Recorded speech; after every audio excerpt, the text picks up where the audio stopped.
Hey everybody, how are you? This is Jeanette from Boricua Sewing and Crafts. And so I am using my laptop today so that I can move around my craft room. Because one of the things that I wanted to do for this embroidery happy hour is talk about the different machines that I have and that I use. Want to say hi, Mello? Mello wants to say hi. He has his red sweater on today. Yes, I know. They all see you. Anyway, guys.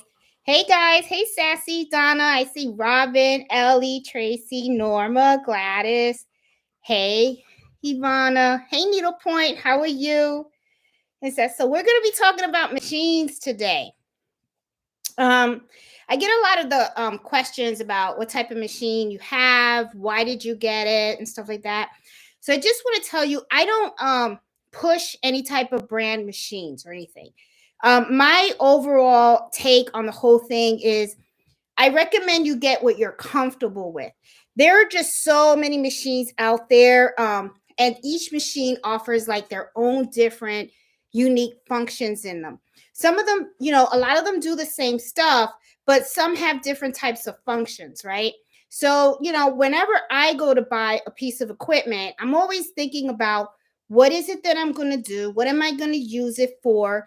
And I also like to look at the ease of usability, right? Because the last thing that I want is to get a machine, bring it home, and I can't work it, right? It's too complicated and stuff like that. So when you're getting to embroidery, though, that's kind of easy, right? Because what ends up happening is, especially when you go to the multi needle, right? You look at these machines, they have all these needles, they have all these knobs on them. So the first thing that comes to your mind is, oh crap, how am I going to learn all this, right? Because just looking at it can look complicated. But honestly, if you really like take the time to just learn the basic, you kind of do get it, okay? But I wanted to go down all the machines that I've owned and what I bought, when I bought it, what I bought it for, what I liked about it, and I also want to tell you what I didn't like about it. So that way you guys can get like an idea of all the stuff that, that what I bought and if I would buy it again and all that kind of stuff. You know what I mean? I just want to give you an honest breakdown of all the stuff that I have, okay? Now, let's start from the very beginning, okay? When I first wanted to learn how to sew, I had bought a Brother it's HC1850, okay? My sister Nancy right now has that machine, and that was the one that I recommended her to get because the simple reason is when I first started getting into sewing, it was just something that I wanted to try, and I really wasn't sure how much I wanted to invest in it, right? Because, like I tell people, I'm pretty cheap, okay? I don't like just throwing my money places, right? So I've always said, okay, I don't know how much I'm going to like this sewing thing, if it's something that I'm really going to want to pursue. So I'm just went on Amazon and I looked for a machine that had really high reviews, but wasn't going to like make me broke, right? So at the time that I bought that machine, it was like $185. I believe right now that machine is about more. I think it's like 200, something like that. So or maybe like 230. I'm not sure. You'll have to, look it up. I mean, I know I got it off of Amazon. So I got the machine and I started to sew and I really liked it was really easy to thread and all that kind of stuff. Of course, YouTube videos always help, right? And I started watching the channel, Vanessa's channel, which is called The Crafty Gemini. Now, I'm being like, she is the one that taught me how to sew, okay, watching all her videos. She does a lot of videos of small little craft projects, like making little coin cases, making oven mitts, pot, pot holders, and it's just she shows these little small projects, right? So what I liked was I was thinking, okay, I bought this Brother machine, paid $200, so I can just go to Walmart and I can just go and buy these little, quarter fabric, and I just bought the little rolls of stabilizer and stuff like that, and I just started to sew little by little. Now, as I started to sew more watching her videos, I ended up like deciding, yeah, this is really something that I want to get into. But when I would watch her videos, I would notice that her machine had a lot of functionality that my brother HC1850 didn't have. One of the things was cutting of the thread, right? She had an automatic thread cutter. And I would always have to sew, and then you pull the item out, and then I would take the scissor and I would cut it. So I was like, I want an automatic thread cutter too, you know. Now her thing was she liked Juki. That's the brand that she likes. So all her machines are mostly Juki. I think I said it right. I think it's Juki. Um, Juku, So anyway, that's the brand that she likes. And I looked at that brand. However, there was one particular that I was looking at. I think it was called the DX, but it was a sew only machine, right? So I was like, okay, the I quilting, I'm just, I'm not saying that it's bad, but it's just not something that actually like grabbed my interest. And like my sister, she's big on the quilting thing. She likes to cut little fabrics and sew them together and all that kind of stuff. It's not just something that I kind of like gravitated to. But when I was searching machines, that's when I came across the Brother SC1900. Now, the Brother SC1900 had the automatic thread cutter on the sewing machine. So I always figured, okay, it's a sewing / embroidery machine. Now, I never did embroidery before, right? So I said, all right, I'm going to do the Brother SC1900. Now, I'm going to be honest, when I saw the SC1900, which I have right here, and I'm going to scoop right here, right where Mellow's at. Here's where I have the Brother SC1900. Now, I'm going to tell you something. When I first got this machine, it was $1,000. Okay. So, like I told you guys before, I'm like super cheap, right? So I was like, $1,000. I was like, okay, that's a lot of money, right? I'm going to put you guys on my cutting table right here. So, anyway, I was like, $1,000. That's a lot of money, right? So I was just kind of like, I don't know if I want to spend that much and everything. And, the thing is, I'm not used to spending large amounts of money like that, right? So when you have a family and all that stuff, you do kind of sometimes feel guilty when you're spending money like that, because you're kind of like, damn, that's $1,000 that's coming out of my family. So, I talked with Fred about it, and Fred was kind of like, just do it, do it, do it. So what comes to my mind was, how am I going to get that $1,000 back, right? So that's when I said, okay, I'm going to start selling stuff on Etsy, right? So that's when the Etsy stuff came, because my whole thing was, this is how my mind was working. I'm going to sell stuff on Etsy so that I can make the money back to have paid for, to replace the money I spent on my Brother SC1900, okay? Well, I'll tell you what, when the pandemic hit, I really made that money back, because I made like $2,000 just selling face masks, because when they first came out, we weren't doing the face mask thing. So, there was no face mask. So people had to buy them, right? Homemade. So got my money's worth on that. And I was doing my Etsy shop, and I was doing pretty good on the Etsy shop. So got my money back on that too. I started to explore the embroidery side on the SC1900, and I really like the way the machine stitches out embroidery, and I really love the way it sews. This sewed a lot smoother than the other first machine that I bought. And one of the things that I did with the first machine was, because it was a sewing only machine, it was like a quilting sewing machine, I sold that one, and I used the money that I got from that machine to go towards the purchase of the SC1900. Now, I'm going to tell you, the first machine didn't have a thread cutter. It had a table, an extended table, which I thought was nice. This one doesn't have an extended table. When you sew, this is all you get. But it's okay. I mean, I don't really need the extended table, not for the things that I sew. And I really did, this is the machine that actually introduced me to embroidery. One of the things that I really like about this machine is, like I said, has the automatic cutter. It does the embroidery, so you're getting two things in one. Okay, so that was one thing that I thought about also, was because I was like, if I get a separate embroidery machine, that means that's a machine that can only do embroidery. And when I was looking at the PE800, those are kind of pricey. They're about like $700-800 for that.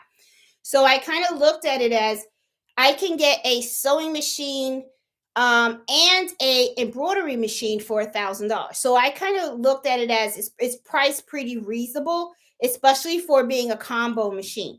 And I will say, for the SC1900, if you're beginning in embroidery and you're even beginning in sewing, I kind of recommend this one. The thing that is on the downside for me with the SC1900 is you are limited with the hoop. Okay. It's 5x7, but you can use a repositional hoop, which is a 5x12. Okay. The speed is not like super fast. They do have now a Brother SC1950, and the SC1950 does 850 stitches per minute. As for the 1900, just does 600 stitches per minute. So for those of you guys that have seen that we have a 1950 out there, and some people are like, what is the difference? I did go to the Brother website and I did look at the differences. They're really the exact same machine. The only difference that I read was the speed of the machine.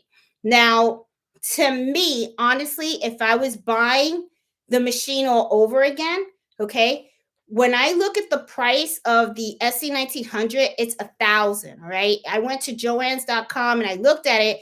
For the SC1950, it was $1,100. So if you are looking to purchase an SC1900 now, my recommendation would be go with the 1950, for the simple reason that the speed, okay? Even though when you're sewing, you may not think speed's a big thing, but when you're embroidering, speed kind of is a big thing, okay? And to go from 650 stitches to 850, that's a big difference in the speed. And if you really think about it, you're getting the same machine and you're only paying like $100 more. So I would go with the 1950 and stuff. But I've had this machine now for 3 years and I love it. Okay. Now, it has an automatic thread cutter. Love that. I love how I can switch it from the sewing mode to the embroidery mode by just, removing this portion and then putting the bed in it. I love that it does have built-in designs. Okay. So when you first get it out of the box, and let's say, you're new to embroidery like I was, all I did was I bought the machine and then I said, all right, I just bought a pack of tearaway stabilizer, and then I bought a pack of, embroidery threads, like the 63 kit. And then I just took a piece of a towel, a tea towel, and I just put I hooped it and put it in that machine, and then I practiced with one of the designs that was already on the machine. And I ended up finding out, oh, this is pretty easy, it's not bad, right? And I started to learn about how to read the screen and how the machine tells you how to change the colors and stuff like that. So this kit, was really, really, it's a really good machine, very good investment. I've been pretty fortunate. Every machine that I have, I think I done pretty good with. Okay. There's only one machine, but I was on a chat with Aqua Bloom Boutique with Zola, and the crafty teacher, the crafty soul teacher, Alicia, something like that. She was on there, and I remember watching some of her videos and stuff, and she uses her Serger all the time. But I'll get to the Serger stuff. Let me start with the embroidery, and then I'll come back to the Serger and stuff. But she's the one that's going to get me to use my Serger. Okay, so because I joined this stuff, but I'm jumping ahead. But anyway, But remind me if I don't get back to this conversation. But I'm sure I will once I get to that machine over there. Okay. So anyway, going back to the SC1900. The things that I love about it is for a beginner, very easy to use. It's very similar to the PE800. It's the same exact machine. The only thing is that it also gives you the sewing capability to the machine as well. Okay, sewing it, going back and forth between sewing and embroidery, not difficult at all. I love that the screen right here is in color. Okay, so it's not like black and white and stuff. I mean, I've heard of other machines that they don't have the color LCD. I think most of them now do, but when I was looking to buy, that was a big thing. A lot of people were saying, look for a color LCD because it makes it very easy for you to see what the design is going to look like when you're changing up the colors and stuff like that. The hoop, using the hoop and the bedding, switching it out, very easy. I have a lot of videos on the channel on the SC1900. And one of the things that I plan on doing this year is I plan on doing little small projects that are going to be sewing and embroidery projects for folks that have this machine. Because I know there's a lot of folks out there doing videos with multi-needles and all that kind of stuff. And I think that's great. But I really think there's a big audience out there that not everybody has a multi-needle machine. Not everybody has the space for it. And not everybody wants to do that, right? But there's a lot of people that have an embroidery machine that's a flat bed. And let me tell you, after the SC1900, if you're looking for an embroidery machine with a flat bed, those are pricey. I mean, the prices of embroidery machines, when you start to get to that next level, it's like buying a car. I mean, it's just like, okay, all right, so. And another thing too, when I talk to you guys about all my machines, I have no problem disclosing how much I paid for them. So, because I really want folks to get an idea of if they're looking at something similar to what I have, so that way you guys can know, okay? Because everybody has different budgets and all that kind of stuff. So I just, I want to be as transparent as possible. And if you guys have questions also, please put them in the comments so that way I can answer them for you. Because like I said, when I do these videos, I really focus on helping people so that way they can, make the best of their machines and also just enjoy the craft and stuff. So, let me see. What else can I say? Well, the only downside, like I said, the only downside with the Brother is the limitation, okay? Where you can only go by 5x7, but you can use the repositional hoop. However, though, okay, I don't know if you guys have seen, I did a video where I did a family heirloom blanket for my mom, okay? I am going to now do another family heirloom. This one I'm going to do probably for myself. And I want to do that blanket completely on the SC1900. Okay. And the reason why I want to do that is because I want to show folks that just because you have this machine doesn't mean that you are limited. You just need to be a little creative. And you just have to make a little bit of adjustments, and it's okay. And it might even take you a little longer, but so what, I mean, you can do this. So that is one of the things that I am videotaping now is, how to create a whole family heirloom quilted blanket using this machine alone. And, people are probably going to be like, oh, now I know how to do it. It's all floating. And I'll show you guys how I print out the designs, how I'm going to put it on the quilt, and then how you can make sure that everything is aligned. It just takes a little effort, but once you have have it down pat, you're going to have a beautiful, beautiful quilt. You don't need a big multi-needle machine just to do that. So I just want to let you guys know. Okay. All right. So I got you guys on my rolling table. So we're going to roll over to this side right here. And then I'm hoping that I don't get, okay, now let's talk about these two babies right here. All right. Now, when I did my SC1900, I was looking at the single needle flatbed, But I decided for me, I wanted a multi needle. However, though, I didn't want a big multi needle because to me, it was just, first of all, the price. Okay. Like I said, I'm cheap. I don't like spending my money too much.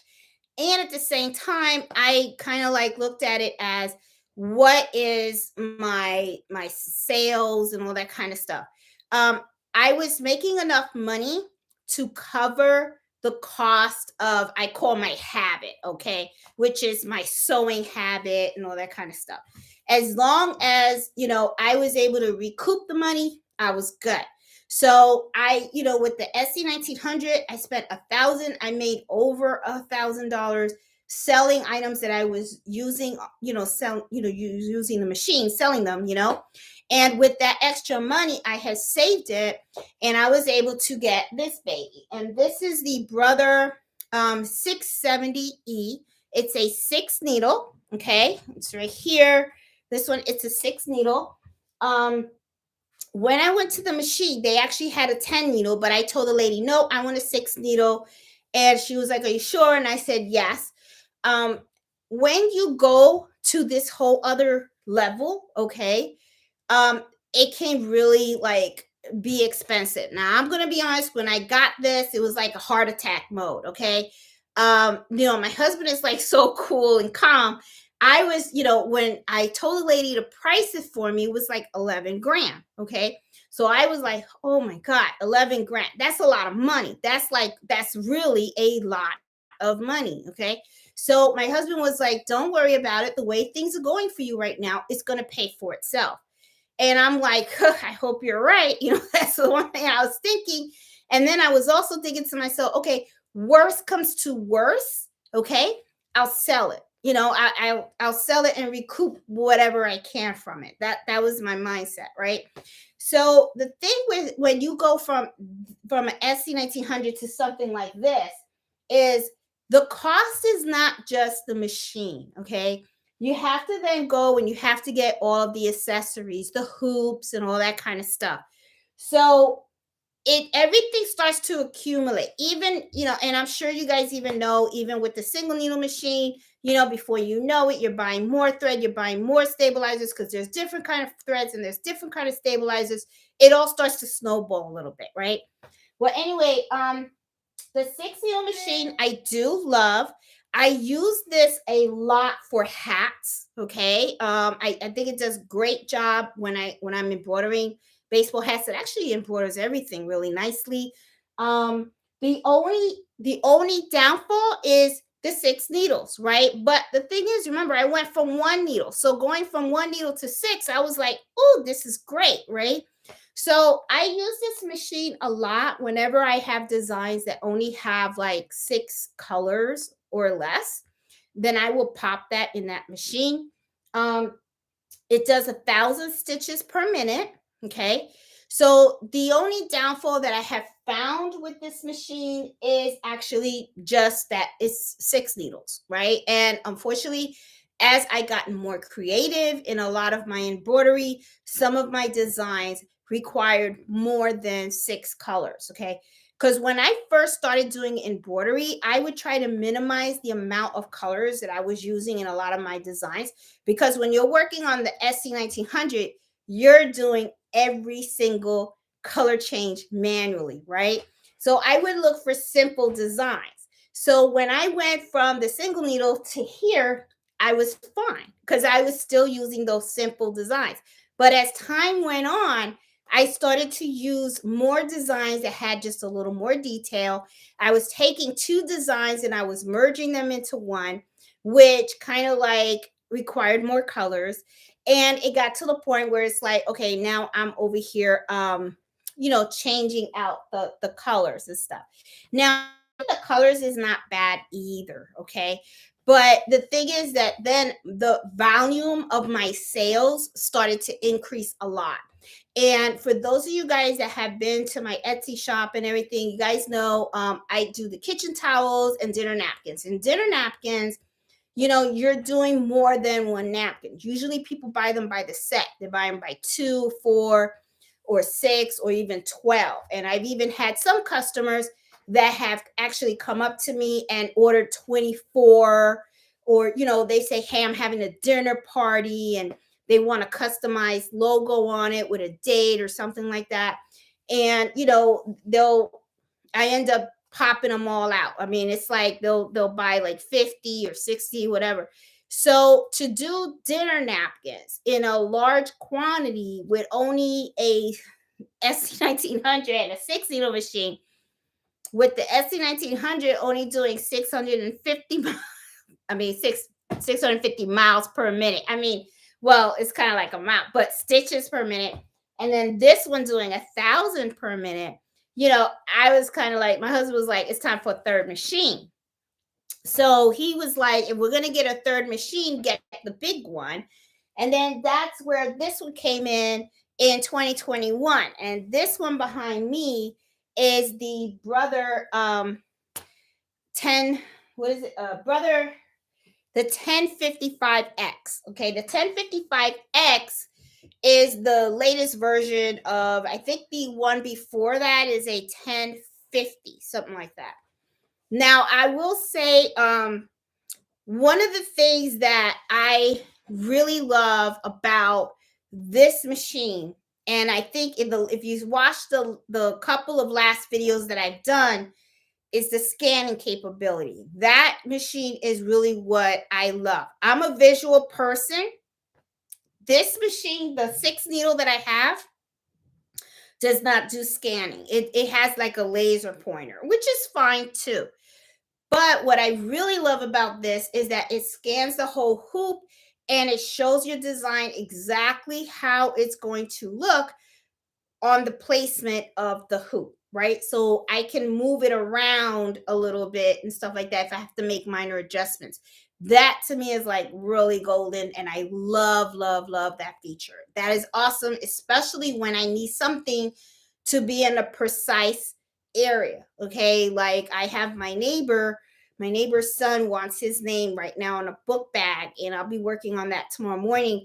And he wants his name in a particular area on the book bag. So because he wants that, I'm going to be putting it on that, because once I hoop it and I scan it, I can make sure that his name is exactly where he wants it, and then I can show him this is how it's going to look like. So that to me is a feature that I totally, totally love. Okay. This machine also works on a lot of my bigger designs, the ones that have a lot of colors on them. I always put them on here. I have one design that I kind of like. I love the way it looks, but I totally hate it. It's on my Etsy shop. And it's a kitchen towel that has like the Christmas wreath. And I think that if I remember correctly, that design has about like 13 colors. So it's like it goes through all the needles in this machine. Then after 10, then it goes to 13.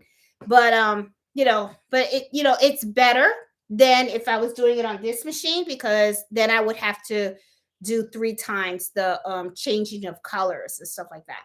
So, all right, so pricing. Okay, like I said, this one was about 11,000. And my husband was right. It did pay for itself, with all the sales and everything. And then the one I have behind me, which is the 10 needle machine, if I remember correctly, that one was about 15,000. Okay. And it came with a stand, and this one also came with the table for you to lay down the blanket, so that when you're embroidering, it has a blanket on here. This one did not have any table, the 6 needle. So one of the things that I did was I purchased something from the Mighty Hoop folks, and it's this. And it's called a tubular hoop support. Okay. So what this is it goes into the machine. You just slide it in, and then this slides out. So that way it kind of gives it support, and you're not like putting, if you have like something large or whatever, it's puts it in here. Now, both machines are really good. The largest I've ever embroidered is an 8x13. I never needed to go past an 8x13. I know they have other embroidery machines out there that have bigger hoops if you need that. I would probably look at that. But like I said, there's so many machines out there with different capabilities and stuff. You really have to, like, first I would ask myself, okay, how much am I willing to invest? And then I would say, okay, what are the functions that I really, really need, right? Because if you're going to be embroidering like big blankets and stuff like that, then you may want to look at a machine that has those really huge hoops. That way you can just put it in and stuff. And then you also have to think about your space too. That is one thing that these big babies, they require space, right? And the machine, the SC1900 that I have, it's just a regular sewing machine. So you can always, if you don't really have like a permanent spot for it, you can always unplug it, put it in a closet or something like that. With these babies, you really can't do that. They're gonna you put them in a closet, they're gonna take up your whole closet. Then you don't have a place for your clothes. But these are like really, really good. They're both 8 by 13. And a lot of times when I do the dinner napkins and I have very huge volume, I'll have all three of these embroidering. I'll have the SC1900 embroidering, and then I'll have the both multi-needles embroidering all the time, just to get those dinner napkins out. Okay. So that's what I have on my embroidery machines, right? All right. So the next machine after I had got that, let me tell you what I got. And this is the one where the lady, I think her name's Aisha or something like that, or Asia. So the Soul Crafty Teacher. She's gonna help me a lot, okay? Because I am binge watching some of her videos and stuff. This is the Brother 1034DX, and it's a serger. I bought it because I was thinking of adding scrunchies to my shop, and I saw that somebody was, sewing scrunchies using a serger. So I figured, oh, let me get a serger to do the scrunchies, right? Well, scrunchies aren't really, they're not really like big on the sale, right? Because anybody can make them. They're so easy to make and stuff like that. And when I went on Etsy, I should have did more research on it. It's kind of like a little saturated area. So I'm like, all right, that's fine. I can make my own scrunchies and stuff like that. But the thing is also is I want to do my own clothes, right? I want to sew my own clothes. So one of the things that she had mentioned was she uses her serger all the time to sew clothes. Now she mentioned a website called Ellie and Matt. Okay. So if you go to that website, but I recommend please go to the Soul Crafty Teacher, Aisha, and look at her video description, because she has an affiliated link and stuff like that. And go use her link to get to Ellie and Mac, and you can they have like these little sew patterns, okay? And she has a video of making a shirt. So I was watching it, and it's just a simple shirt. So I bought the pattern, and I'm going to try it. I'm going to try it out, and I'm actually going to, and if it comes out really nice, then this baby is definitely going to be working, okay? Now, this machine, what I did was I bought it off of Walmart.com, okay? It was $1.99 on Walmart.com. If you go on Amazon, when I went on Amazon, they were selling them for like $260, okay? Like I said, I'm all about keeping the money in your pocket, all right? So to me, I was kind of like, so I don't know if you guys remember, but when I first got this, I was, some folks were asking me, and I said, don't get it from Amazon. Go on Walmart.com, and it's $1.99. Do a search. Even when whatever machine you're getting and stuff, always do a search and do your research. Try to get the best price and stuff, So I got this for $1.99. It works really good. It's very easy to thread, because that is one of the things that I learned when I was searching YouTube channels, where some people were saying how hard it is to thread a serger. And I did not find this complicated at all. I have not changed my needles yet or anything, but as I am messing around with the serger, I'm going to videotape it, so that way you guys can see me changing the needles and learning this baby, because I got to get my money's worth from this serger, okay? So, it's something that I have that I need to, to do and stuff like that. So I have this. All right. So the other machine that I have, okay, and I'm gonna go around now. I'm gonna twirl you guys around. We're gonna do a twirl. Let me move this here. Okay. Oops, sorry. Got little lights and stuff like that. All right. So this is the other machine that I have, which I love. Okay, I've been using this a lot to do my little small crafts. Sorry, I'm you guys are a little bit okay. Here we go. All right, this is the Juki 2010Q. Okay, and this is the first Juki that I actually bought. Okay, as you can see, all my other machines are brothers, and I was looking at this one and also looking at the brother one. The brother one has, I think it's a PL15, something like that. I looked at them both. They were both pretty comparable in a lot of the functions. The reason why I decided on the Juki is, now the Juki was more expensive. The brother one was about, I think it was like $800, but the Juki was about this one was about 1,000. But I chose this one because of the foot pedal. Okay, the foot pedal, when you go backwards, it actually cuts the thread. And I have not seen the brother in person, but I kind of wanted to give another brand a try, okay? Because sometimes you get stuck on buying the same thing, right? The same brand. So I was like, okay, I'm gonna go something different. I'm gonna do the Juki. I'm gonna give them a shot. Hell, the Crafty Gemini she loves their machines and everything. So I'm like, I'm going to try that, okay? So I have to admit, I love this. When I first got it, the first thing that I really, really love is it's steel. Okay, this thing is like, now I'm gonna tell you something. It's heavy, very, very, very heavy. Fast, 1,500 stitches per minute. Super fast. It's just a straight stitch machine, but that's okay. I really like. It's very simple to use. The stitch length and stuff like that. Automatic thread cutter on here. It came with the extended table, like that too.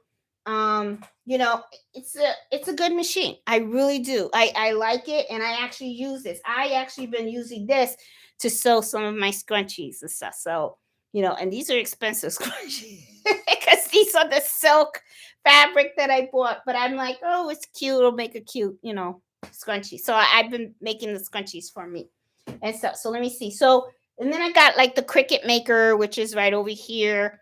I have not upgraded to the Cricut Maker number 3 because if I remember correctly, I think it's just speed, and I'm not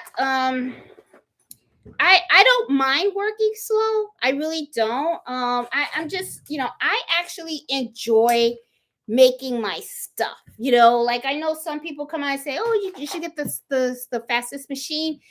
You can get it if that's what you want to do. But for me, I'm okay with we're waiting a little bit. I don't know. It's just I'm not in a rush. I mean, I am thinking that maybe later on, maybe I'll invest in a industrial machine. Maybe I'll sell one of my machines and upgrade. I don't know yet. I am one of those that I get attached to my machines. So it's like it's kind of hard for me to let go. Like I remember when I sold my brother a HC 1850 so that I can buy the SC1900. I kind of had like the seller remorse kind of thing going on because I was like, oh, that was my first machine. And then when Nancy got hers, I was kind of like, oh, I miss my machine, but it's okay. I mean, I know that I sold it at a really good time. It was when the pandemic hit, and there was no sewing machines to buy. I don't know if you guys remember back then, you couldn't even find a sewing machine on Amazon. So to me, I just looked at it as, I sold it to, I kind of sold it to somebody at a good time when people really needed it and stuff. So I figured, okay, so I did, whatever. But those are all my machines. let me see. I'm gonna go down the comments because just in case you guys have questions and stuff like that, I want to try to help you guys out. And I think I have the wrong mouse here because I'm talking to you guys from my MacBook here and stuff because I wanted to move around the machine, the not move around the machine, but move around the room a little bit and stuff. Okay, I see Sassy and Donna and Robin and Ellie and Tracy, Norma. Hey, so crafty. Okay, the so crafty teacher. Hello. Yes, I'm okay. She is the one. And if you don't mind, I would love it if you could put your affiliated link for Mac and Ellie there, because I really want folks to use your link and stuff like that, so you can get credit for it. Because, and I'm excited. I'm going to be watching her video on. She has a video on how to make a simple shirt, and I said that's it. I'm gonna do it. I'm gonna make a shirt. And you know what? I'll wear it. I'll wear it to show you guys so you guys can see how it came out. Hopefully it comes out good. And I already printed out my pattern. I still have to tape it together and all that kind of stuff. But I'm excited about trying to use my serger because I was watching her video and she was using her serger to do the sides, the whole shirt. It was all on the serger. So I was just like, okay, I gotta get my money's worth off of that serger. So I'm excited about doing my own shirt. Hey, Needle on Time. Hey, Tracy. How you doing? I see Norma and Gladys and stuff. Hey, Eve Moore. Hey, Susan. Hey, Lakeisha. Hey, Crafty Puerto Rican. Hey, Miss Max. I know Miss Max received her cutting board today. For those of you guys that don't know what it is, it's called the Quilt Cut 2 fabric system. I got my sister that for Christmas. Here, I'll give you a peek right now so you guys can see. I have my water bottle on there now though. But this is it. This is it. I have this and I have my thing. But I love this thing. What it is it's it helps you to cut your fabric. It's like you feed it on the ends right here. And I think I showed it maybe 2 lives ago or something like that. And it holds your fabric in place so that you can just lay the ruler down and you can make smooth, even cuts. I'm really, really bad when it comes to cutting fabric. For some reason, I always shift the fabric or I move the ruler or something, and it's never precise. So when I got that, it really helped me a lot, especially when you're working on making wallets and all that kind of stuff. Your cuts got to be right, but that works really good. So, Miss Max, you're going to really love that. I mean, to me, it's been worth every penny to get that and stuff. Hey, Margie. Hey, Denise. Hey, Bev. Hey, Christian. Hey, Shayna. How you doing? I still have to call Mighty Hoops and stuff, and I'm going to make sure, because I want to order one Mighty Hoop and stuff. So I'm going to call them and mention you and stuff. Let's see. Hey, Veronica, how are you? And you guys, if any questions you have on any of the machines, please, you feel free to ask. I don't have a problem with being transparent at all and stuff because I know it's kind of hard, I have to tell you, I think my husband gets nervous when I go to a sewing shop because when I see all these machines, it's like candy, right? It's like, oh, I'm like, oh my God, and I just want to sit on each of the machines and I want to play with them, and they have so many different brands and stuff. And the prices of some of these machines can really be through the roof.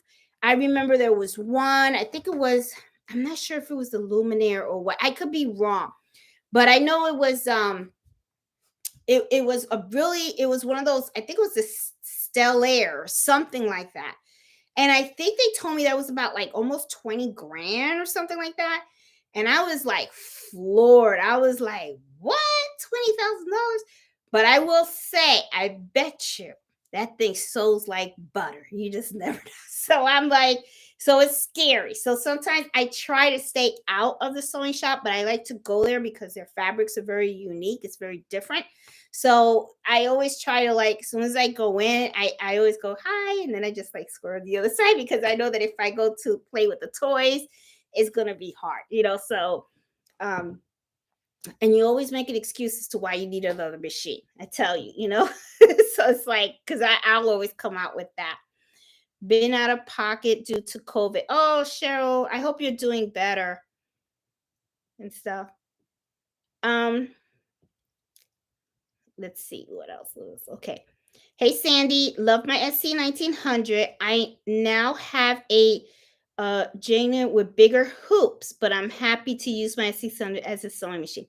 Oh God, yeah. Well, see, and I wonder how big is the hoop on your new machine, because I know the SC1900 goes 5x7. They have. I've seen that they had other machines also on Amazon, and some of the hoops go to like 6x10. And I noticed a lot of in the hoop projects sometimes require a 6x10 hoop. They do have some with 5x7, but um,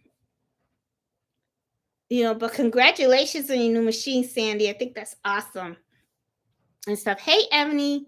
Hey, Diamond. Thinking of trading in and picking for a brother needlepoint. And this is another thing too, needlepoint. One of the things I was thinking about was, because you can trade in your machines, right? So I had the 6 needle machine, and there was a time when I was actually thinking taking the 6 needle machine and trading it in for the 10 needle machine. Because you can get the credit and then you just pay the difference and stuff. Um, I chose not to do that for the simple fact, because of the volume of sales that I was getting, especially with my dinner napkins. I was, if I would have decided to just trade it in and just ended up with a 10 needle machine, I probably would have still ended up in the same pickle, because what happens is then I only have one machine, well, really 2 machines, but one stitching at 1,000 and the other one stitching at 650 on my dinner napkins. So because of the dinner napkins, it was kind of like, so I was kept going back and forward. And when I was talking with Fred about it, he was just like, just get it, and we're fine. And he was telling me maybe later on down the road, he said trade in, then maybe sell the 6 needle and then buy an industrial one, to replace the 6 needle. But whether we're gonna do that, I don't know yet. I don't think I'm there yet. I think I still want to hold on to this machine a little longer. Like I said, I do get attached to them, so it's kind of like, for me to let go, it's kind of hard. So but that may be something that I might do, is maybe trade in the 6 needle to either get another 10 needle machine, or probably get an industrial machine. Now, what type of industrial machine, I don't know yet. I really don't. I just look at all of them. I don't have a particular favorite in mind. It's just something that I'm kind of like, okay, I'm just looking, but I'm just browsing. I'm not ready for it yet, but I'll definitely be looking more in detail and stuff when the time comes and everything. Hey Donna, how are you? It's such a huge uh jump in price from a single needle to a very scary. Yes, Cheryl, I totally agree. And but this is the thing too, Cheryl. This is another thing that led me to the multi-needle machine as well. Okay. When I went to the sewing shop and I was looking at some of these single needle flatbed machines, okay, some of them were really up there in price. I mean, some of them were costing about like 8,000 and stuff like that. Now, my 6 needle machine, the price was 6,000. Okay. The reason why it went up to 11, no, I'm sorry. I told you guys wrong. No. It was 8,000. It was 8,000 for the machine. Sorry. Just, why did I think that? Okay. It was 8,000 for the machine. And then I had to get the stand because it didn't come with the stand. Okay. And then what happened was I asked them to add in the hat driver, the hat hoop, and then I told them that I wanted a set of the fast frames. Okay, so I ordered accessories and all that kind of stuff. So when everything was said and done, ordering everything together, okay, that came out to 11,000. So when I looked at that compared to the prices of some of these fancy single needle machines, I was kind of like, okay, it's kind of comparable. So I was like, I already have a flatbed machine. So let me try the single needle. So Cheryl, that's why I ended up deciding to just get the multi needle, because the price was, you just have to price it out. I mean, because that's just how I in my brain works. Is I look around and I'm like, okay, how much is this? How much is this? How much is this? And then I think about, what am I getting for that money?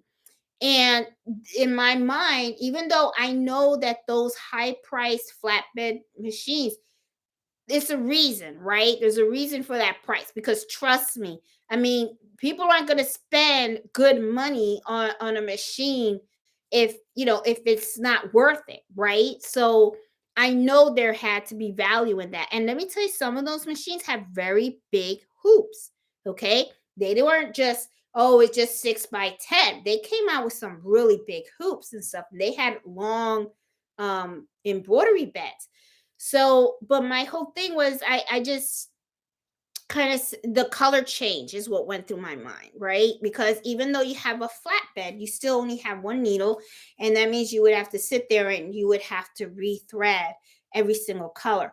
So that's, when I thought about the price and everything, to me, I was like, okay, I let me just look into getting a multi needle. Let me just give that a shot. So, and like I said, worst came to worst, you can always sell it, stuff like that. So, that was how I thought, that was my mind thought process, when I did it and stuff. You see. Hey Cheryl. Okay. You put, yeah, still adding up all the items I purchased for the 1055. And yeah, and needlepoint, and she's, and this is the other thing too, also, that you need to consider. When you get the hoop, okay, just like the SC1900, think about it. You buy the SC1900, you get your 5x7 hoop, right? It's just a standard hoop. Then what ended up happening was, remember, that we looked at the mighty hoop. I mean, not the mighty hoop, the magnetic hoop for the SC1900. We ended up finding out that the magnetic hoop was really neat to use, because it was easier to slide into the machine. It was easier for you to float your items and stuff like that. So just like how you can always find accessories for your Brother SC1900, the same thing when it comes to multi-needle machines. Your multi-needle machines come with its own hoops. However, have I ever used the hoops that came with it? No, because what I ended up doing was I used the fast frames, and then I also went and I bought my mighty hoops, okay, which I got to buy another one now. So, and let me tell you, mighty hoops, pretty pricey, okay? One hoop can run you like $150 for just one, okay? And then, it's like, then I bought my hooping station, which you see back here, okay? I have my hooping station right there. That is, if I remember correctly, I know it's like 500. I don't know if it's 550, but I think it's like 500, something like that. You got your hooping station. You got all your mighty hoops, and they have the different sizes of the mighty hoops. So you got to buy them individually. If you want to buy the fast frames, that's extra. Let's see, what else? What else do I have here? I think that's about it. The hat driver is extra too, if you want to get a hat driver and stuff. Let me see. I'm looking at it. The stand. Okay. Now I was pretty lucky when I purchased my second one. Because I always go to that sewing shop all the time and everything, and Susie kind of knows me and stuff. And she's like really, really cool. She threw in the stand for my 10 needle machine, right? So she just charged me for the machine. She didn't charge me for the stand. And And she's really great, with her pricing and all that kind of stuff and everything. She's very fair. So I was pretty fortunate. But when I first bought my 6 needle machine, she didn't really know me. That was my first time going there, was because I wanted to take a look at the 6 needle machine, and she had it there, but she had the 10 needle and stuff. And so I had to pay for my stand and stuff like that and everything. But they do have sales. And the other thing too also is they do the 0% financing. Okay. So, and that to me helped a lot, because I was like, okay. So I was like, why give you all this money now? I'll leave my money in the bank and I'll do the 0% financing. And so the money in the bank can earn interest. And if I hustle, okay, as long as I make enough money to pay off the minimum payment, for the machine, then I can truly say the machine paid for itself. Right. So, and I've been pretty fortunate. I mean, the 6 needle machine paid itself off pretty quickly, and the 10 needle machine's almost there. So I've been pretty lucky. Because one of the things that I always do is I make sure that I keep that money that I make from my business separate, so that I can make sure that it's going back into the business. Because that is one thing that a lot of businesses do when they first start, is you have your startup costs, and then as you start to make money, you reinvest a lot of that money back into the business, because you need more supplies and all that kind of stuff. Eventually you will get to the point where you no longer need to buy more equipment, right? Because like the mighty hoops, how many mighty hoops am I going to get, right? So mighty hoops, you get them, you buy them once, and then you're golden, right? Unless they break or something happens. But usually when you're running a business stuff, after you buy those things, you don't really need it's not a reoccurring cost. It's not something that you're buying all the time, right? Like thread you buy when you run low. Okay, you're not really buying thread all the time, but there's going to be like a little rhythm where you're going to see certain colors run out and you have to replenish your supply and all that kind of stuff. But eventually you're going to get to the point where you'll start seeing your profits. Okay. But so I'm kind of like at that point now, where I think my husband's not too happy about, because he's kind of like, tax time, but we'll be fine, so. But yeah, there is a big difference in the price and stuff like that. So, and needlepoint, I mean, yeah, I mean, the adding all the stuff that you spend on the 1055, it can get up there. It can really get up there and stuff. My hobby is quilting, but I also got the PR670W. This is a hobby only. I don't have an Etsy shop. And and this is the thing, Alma, too. Look, I would also look at it this way. Even if you don't sell anything, okay? To me, and this is something that my husband mentioned, he's like, the money that we save in gifts. Okay. Because think of it this way. When you go and you order something online, right, and you get it personalized, you're going to be paying big bucks, because you have this machine at home, right? You personalize your own stuff, and there goes the gifts, and you're not spending an arm and a leg. So if you really think about it, you know what I'm saying, you do save money by having these machines at home. Like, they're pricey and stuff like that, but you do save money. Now, another thing I forgot to mention to my 6 needle machine, I have the 670E. I do believe they have a later version of the 670E.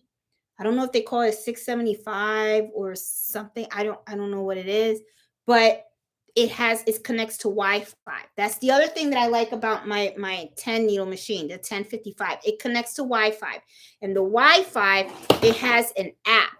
Okay, it has an app that you can put on your phone, and I can walk away. And when I walk away, what it'll do is it'll let me know if I got a needle break or something. Right? So I really love it, and it's called, I think it's the Stitch Monitor, something like that. My Stitch Monitor. So it has an app. Brother has an app. And I love it because it connects to the Wi-Fi. I believe The Brother 1050 has the Wi-Fi capability too. I'm not sure. But I know that the 6 needle that I have does not. And that's kind of like a but that's okay. I mean, it's fine, I mean, it is what it is, right? I mean, things are always going to improve and stuff. Um, I use Mighty Hoop and it doesn't work right using those hoops. Oh, it does. Okay. Well, this is the other thing, Lisa. Something to think about when you have mighty hoops. Okay. The You got to remember the mighty hoops is kind of like a not an it's like an aftermarket accessory, right? It's not something that is like a brother mighty hoop. So when you're putting it in these multi needle machines and stuff like that, it's like it doesn't really know. I guess I don't know. It's like it doesn't. It believes that it has a regular hoop in there. So a lot of times, what I'll do is I'll trace to make sure that my embroidery is going to be in the right place. And you also should always trace to make sure that the needle is not going to hit the edge of any of the edges of the mighty hoop. The mighty hoop is really strong. I'm telling you. I mean, you do not want your machine to hit the size of this mighty hoop at all. So when I always put it in, and then what I'll do is I'll always trace to make sure that the image is inside. And I don't even try to go close to the edges if I can help it, because the last thing I want is to mess up my machine, and then I got to get that sucker repaired, and it can get pretty pricey to repair these things too. So, what hoop sizes are available with your multi-needle machine? The highest I can go on both of these machines is a 8x13 hoop, and which is fine. This is an 8x13.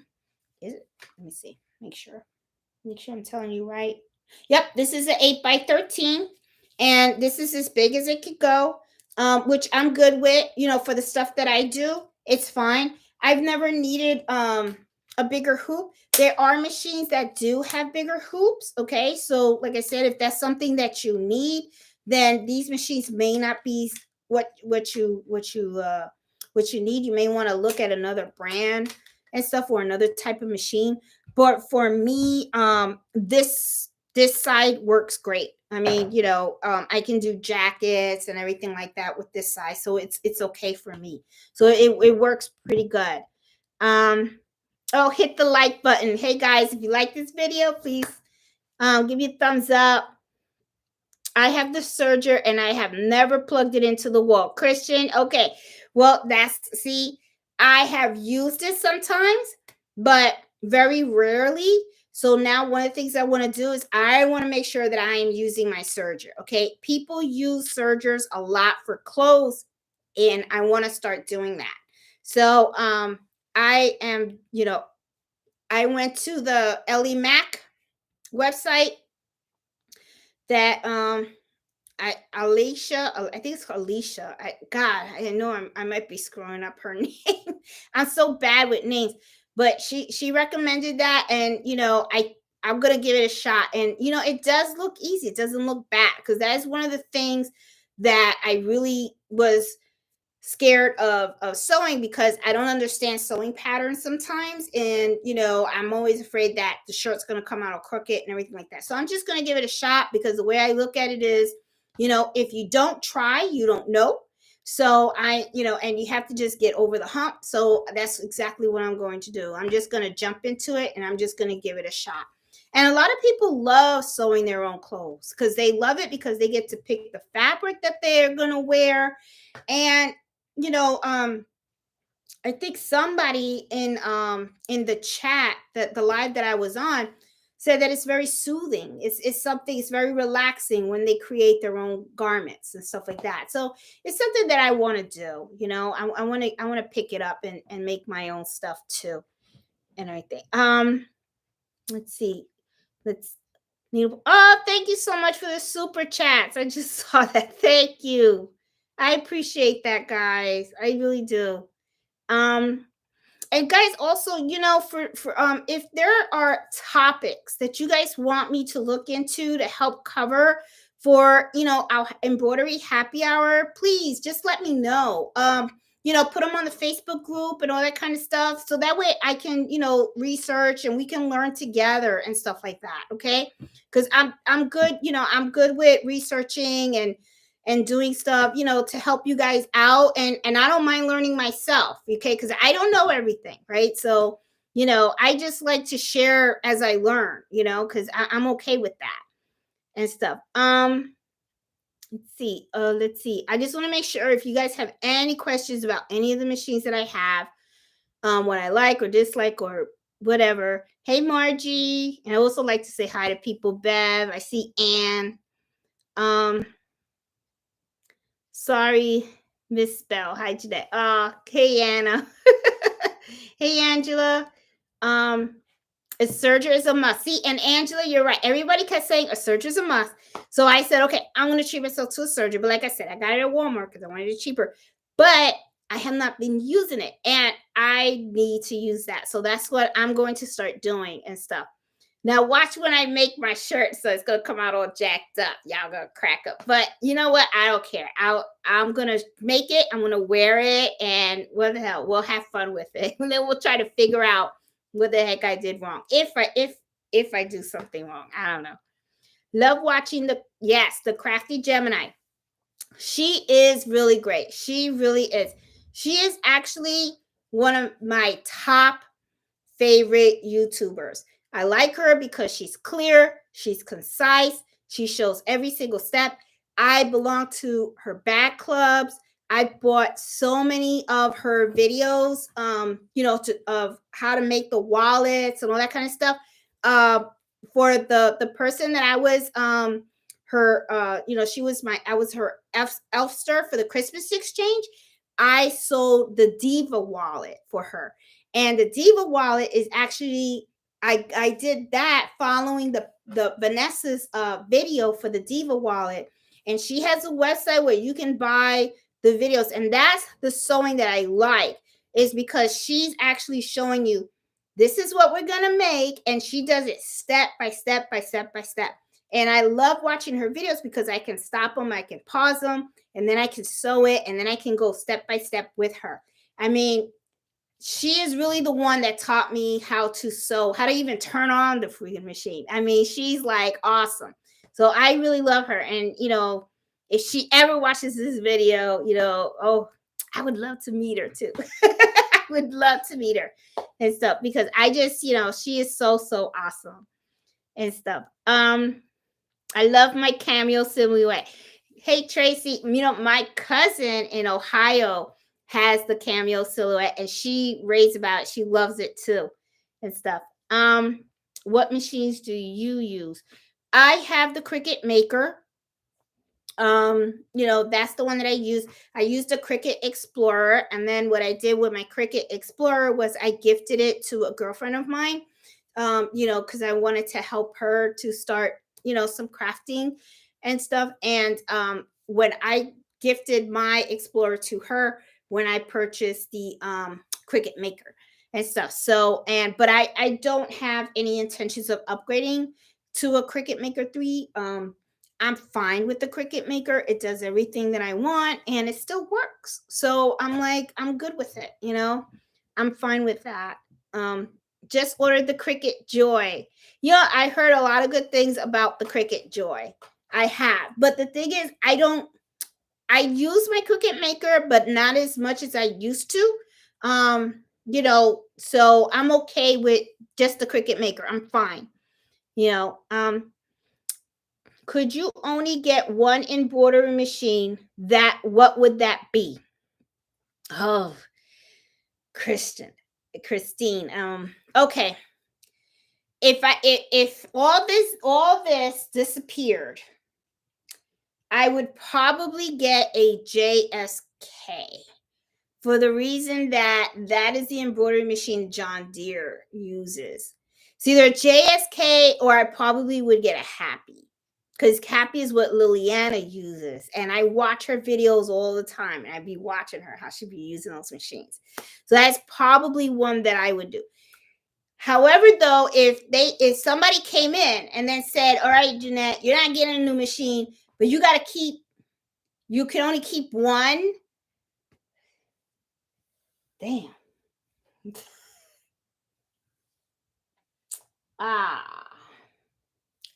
My SC1900, maybe. I think so. For the simple fact that this just does embroidery, this just does embroidery, this just sews, that sews, but the SC1900 does embroidery, it sews, and if I need a serger, I can get a foot for the SC1900 to have it perform like a serger. I have a video on that too.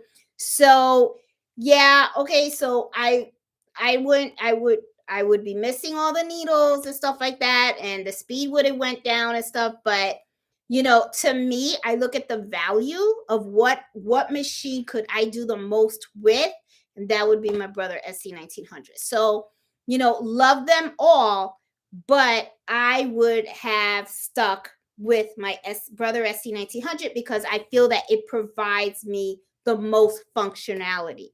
Oh my God, thank you so much for the super chat. I appreciate that. Thank you. But thanks so much for that question, Christine. I mean, because that was like, ooh, that's a deep question. Oh, the JSK or the Happy.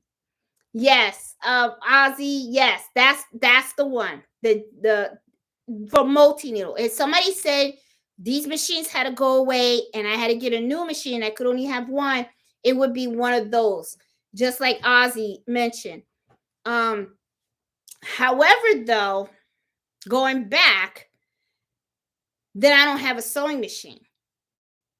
So if it has to be a brand new machine and they said I don't have to pay for it, then I would probably say, well, give me one of those cellular $30,000 sewing / embroidery machines, because my whole thing is about the functionality. So, each machine has its own purpose why I purchased it. But if I only had to stay with one, I would want a combo machine. That is for sure, because I love to sew and I do love to embroider. And I just don't see myself like just embroidering all the time or just sewing all the time. I just feel like I miss out, so that's what I would do. Let me see. I've been wanting to invest. Hey, Ozzy. And those are the two main ones that I've been looking at, the Happy and also the ZSK. I also bought the Dime, total similar stations. Does anyone use it, and is it worth it? Okay, I don't know if you're talking about this. This is the tubular hoop support. Okay, but this one is from the Mighty Hoop guys. I do use this for when I'm embroidering big heavy blankets, because this helps to give more support. Okay, now do I use it every day, Tracy? No, I don't use it every day. I only use it whenever I need to put something on the machine that's pretty heavy, because it helps with the weight.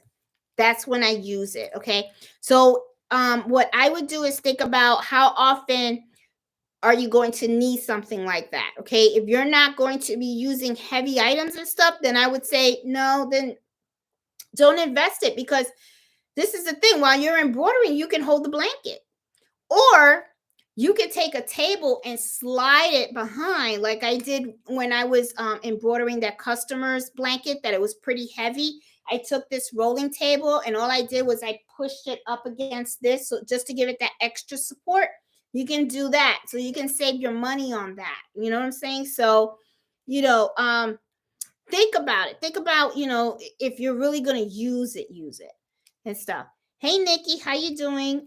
Thanks for sharing, answering our questions. Does the hooping station work with the flatbed embroidery machines? Okay, the hooping station mostly works with the Mighty Hoops. Okay, However, though, I do use it just to make sure that I align my items correctly.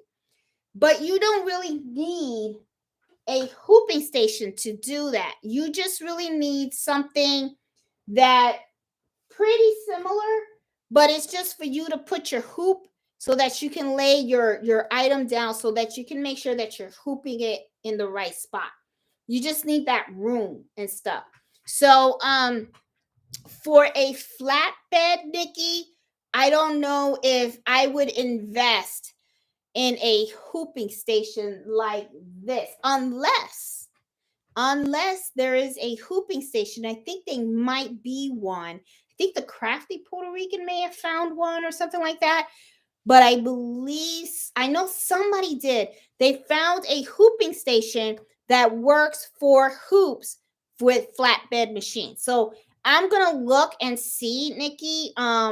If you're part of our Facebook group, try to do a search on there and see, because I could have swore somebody put something on there about that.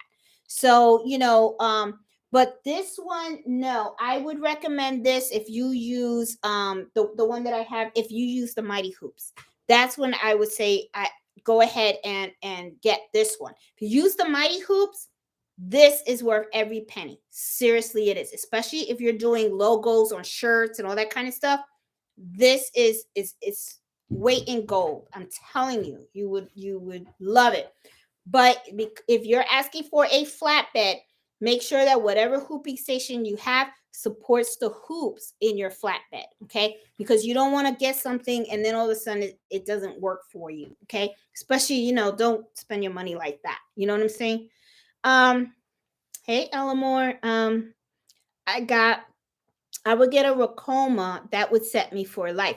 I believe the Crafty Puerto Rican purchased a Racoma, and I think she is pretty happy with it and stuff. So Angela, I would reach out to Juanita to see how she likes it and stuff like that.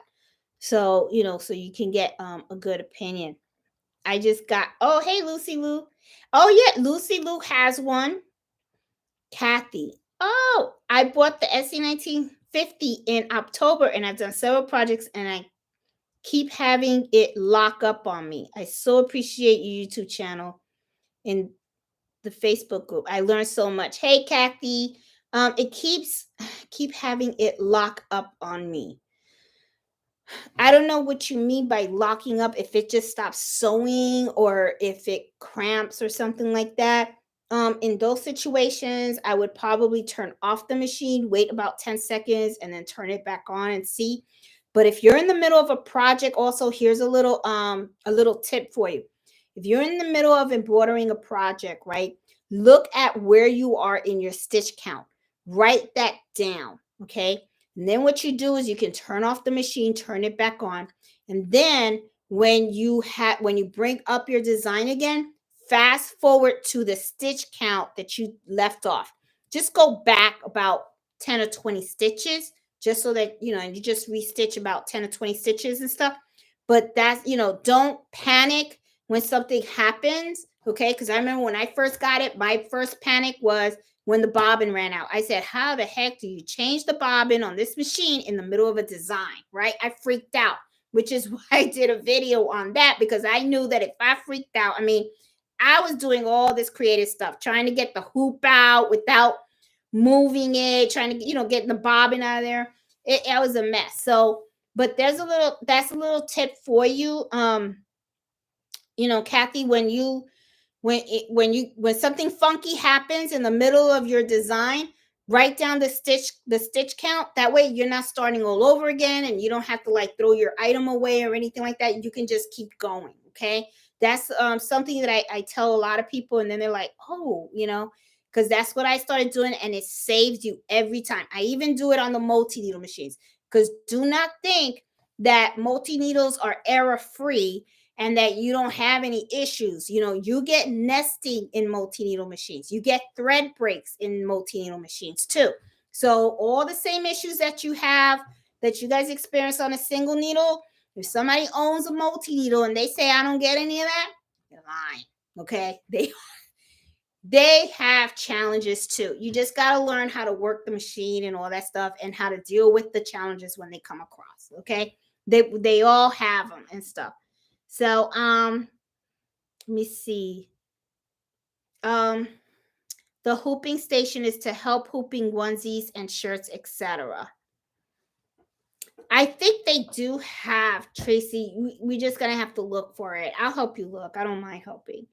Um it's going into the shop tomorrow, Kathy. Oh, well, I hope they fix it and stuff. And Kathy, when you take it into the shop, this is something that I do. I know that I probably bother the heck out of this poor guy. I'm telling you, he's so patient with me and stuff because I'm one of those that when I take my embroidery machine in for servicing, maintenance, or anything like that, I like to watch.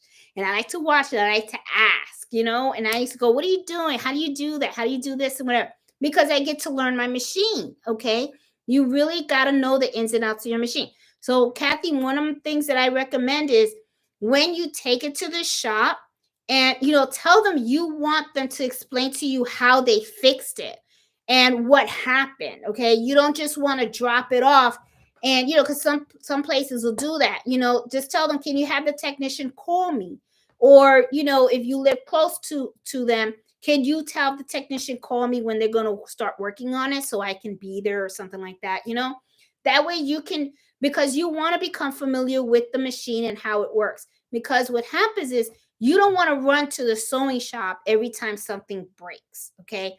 Like on my multi-needle machines, when my needle threader broke, I knew exactly how to replace it. So between me and my husband, we were able to replace it. If I didn't know how to do that, both of these machines would have already been in the shop already. And these are heavy machines, okay? And I have to take them downstairs, put them in the car, and take them to the store. And not only that, they're probably like $300 just to fix it, So you save money too. So that's something that I would do, because you want to learn your machine in and out and stuff. I name machines and talk to them. Needlepoint, I have not named any of my machines. My neighbor did name the 6-needle machine. She called it the Singing Susie. I did not name any of the others though. But I should. But do you ever get overwhelmed? Absolutely, Portia. I do get overwhelmed at times, but this is how I look at it. I love what I do. I really do. And I do take time out, Um the thing what to me what's important is your processing time. The processing time that you have in your shop. If you have an item that you have to make sure you give yourself 3 to 4 days, because what'll happen is sometimes you wake up and you don't want to embroider, right? You get those little funky moods. I get them. Sometimes I'll walk in and I don't want to embroider. I want to sew, or or whatever. I just don't want to do anything. I just want to, listen to YouTube videos all day, or hang out with Mello and walk and stuff like that. Sometimes you're just not in that mood, right? You're not in the zone. So always leave those processing times so that way you can get out of your little funk or whatever. Just like that's what I do. And then you go back in your zone and stuff like that. Now, Christmas, when those orders came in, yeah, that was rough, okay? But I anticipated that. I knew that was going to happen, okay? And I mentally prepared myself for it, all right? I will say though, I am very fortunate that I made the decision to close my shop on the 15th, because on the 17th I was going to go on the road so that I could visit my family in Florida. That helped a lot, that I cut the sales at a certain point, even though I even had people email me and say, "Can I please get it?" And I was like, "Nope, stick to your guns." I'm telling you. So, I mean, after the 15th, the orders weren't in, they didn't get processed. But what was really overwhelming was the orders were so much that I had to finish all those orders, and then I had to start making gifts for my family, like my mom's family heirloom blanket. That was not finished. Okay, so I was up to like 3 o'clock in the morning finishing her blanket. And then I had to work on my sister's bag and Gabby's bag and the rest of the families. And I will tell you, by the time I got to bed, then I had to get up early in the morning, and then I had to hit the road to go to Florida. And thank goodness Cardito was driving. So yeah, do I get overwhelmed? Yes. Everybody does. But you just do your thing. Just do your thing, take it slow, and just, and this is the other thing too. Remember, when you have your own shop, you manage how many you pump out. So on all my listings, I'll put down like 2 towels and stuff like that. Now, can I make more? Yes, but I'm only going to do 2. And then on some of my best sellers, what I did was I pre-made those towels. So because they were pre-made, that's the volume that I would put on the listing. So when people would buy them, I didn't have to make those towels because they were already done. And I would just package them up and ready to ship out. The only ones that I really had to embroider were those that I offered with personalization. And it wasn't that bad. It was okay. So yeah, you do get overwhelmed. It happens. We need your email. Okay, my email, let me put that in there. Unique designs for you at AOL.com. Okay, I just put my email address on there. Okay, let's see. Angela got a Racoma. A lot of people getting Racomas and stuff. And I remember at one time they were getting people were putting videos about them and stuff, and I didn't know. I was scared of getting one, but now more and more people are getting them that that I interact with, and they're seem to be really happy for them. So, and that's the other thing too. Sometimes you don't know when people say, this machine's good, this machine's bad, because it's all about personal experience, and also sometimes it's user error. So you just really don't know. And sometimes a person could have gotten a lemon. You never know. So it's just, that's why you got to just do your research. You got to make sure you get the right machine for you. I see the videos using the hoop for multi-new machines. I was wondering if it's worth buying for the PE 770. I do have the the magnetic hoops for the SC1900, and I like those a lot. That to me is worth it, because I do use it. As a matter of fact, I use my magnetic hoop more than I use the regular hoop that came with the SC1900. So, this is one of the things that I would do, Nikki, is you can buy that from Amazon if it's the magnetic hoop. Buy it, try it. If you don't like it, take it back. Return it. You didn't lose anything. Just, that's what I would do. Try it, give it a shot, see how it fits in your machine, see how you like it, stuff like that. Don't put sticky stabilizer on it because you don't want to mark it up. But use tearaway stabilizer. Just use it. Use it. Try one project with it. If you like it, then you'll be like, oh, okay. If you don't, package it up, send it back, and you didn't lose anything. So just something to think about. I went to Sewing Machine Plus and got my for $1,800. Oh, that's good, Tracy. So you got a good price. And I heard a lot of people do buy sewing machines from Sewing Machines Plus too. I heard that is a really good website. A good place to buy and stuff.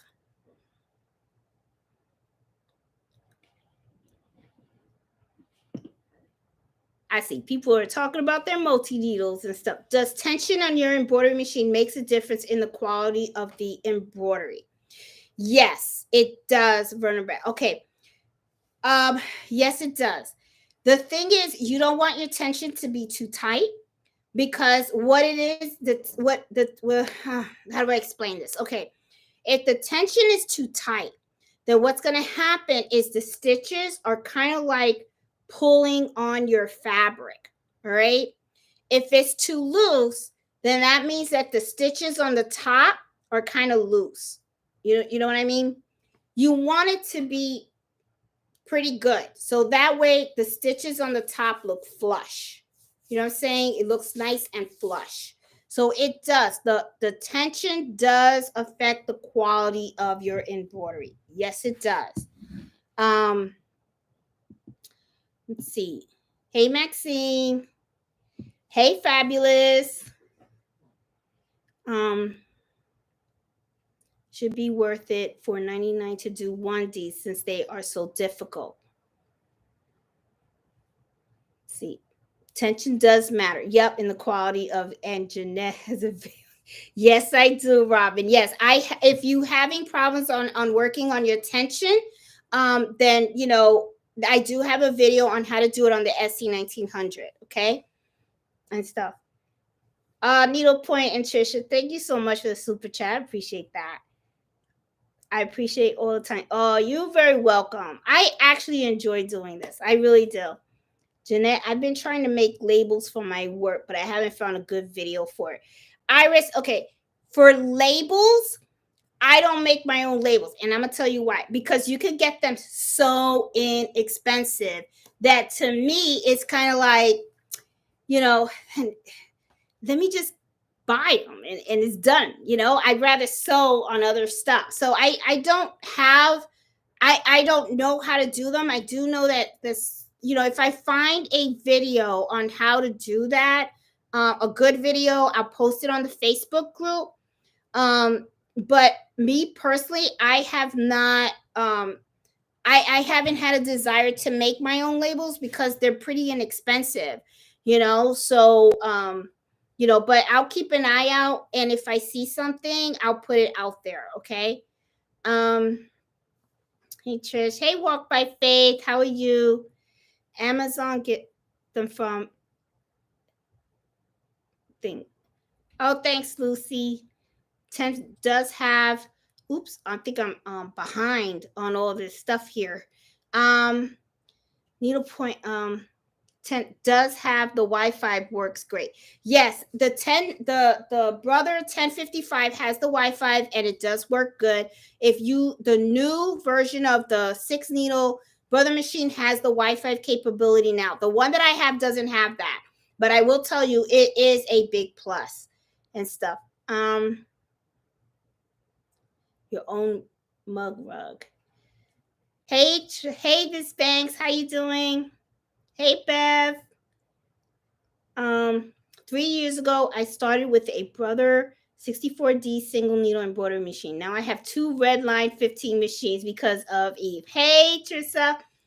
You know, and it does make a difference and stuff. It really does. I like to watch Carly Bell too. See, I love Mighty Hoops. Yes, Mighty Hoops are really, I mean, they're expensive, but they are really worth the money. It makes the hooping process so much easier and so much faster. It really does. Hey, Leslie, that's my cousin Leslie on. Hey, Antoinette. Okay, start out sewing a top with no buttons or zipper. Hey, Walk by Faith, that's exactly what I'm going to do. The top that I'm going to sew is just going to be a pullover. That's all. I'm not going to do anything complicated. Hey, Liliana, how are you? How you doing? Okay, I've been sewing my clothes since 12 years old. Wow, that's so cool. I haven't. Not at all. So this will be my first show.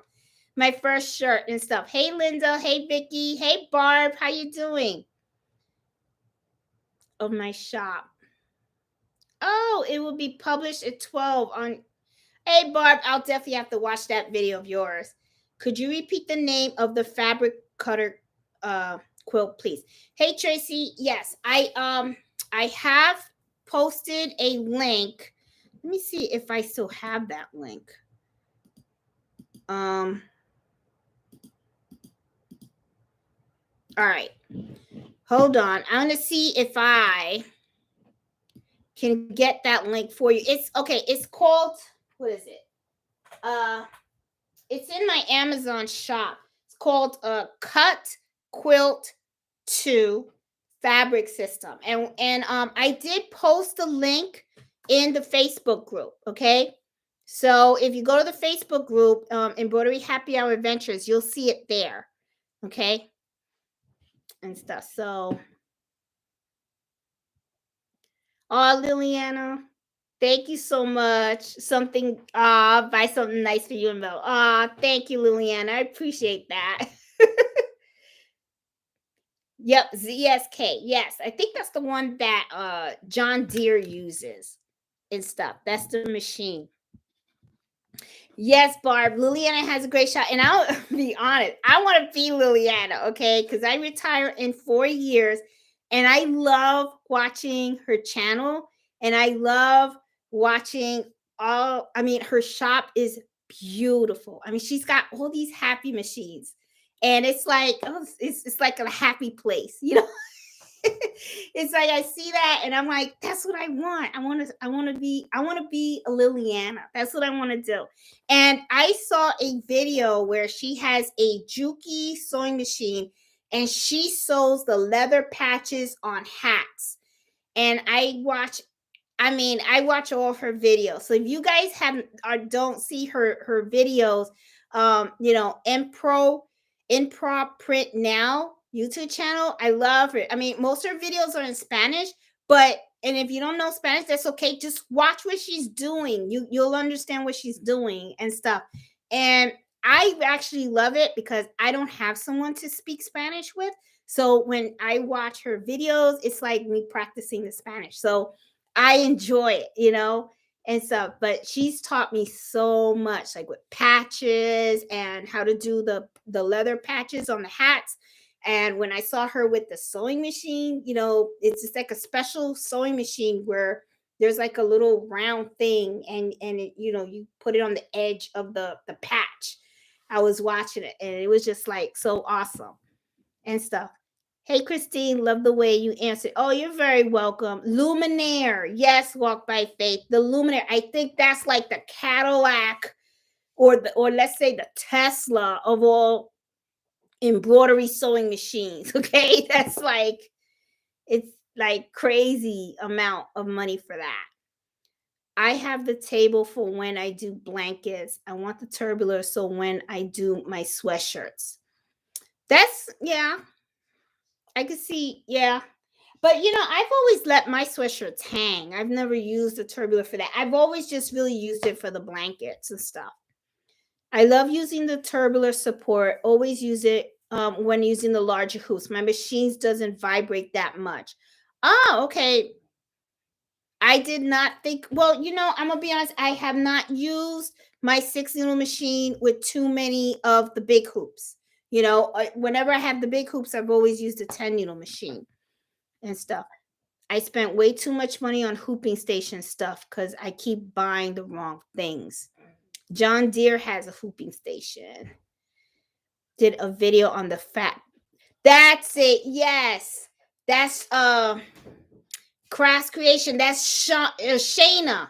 Shayna did the video on the hooping station for the 5x7. Yes, that is correct. It was Shayna.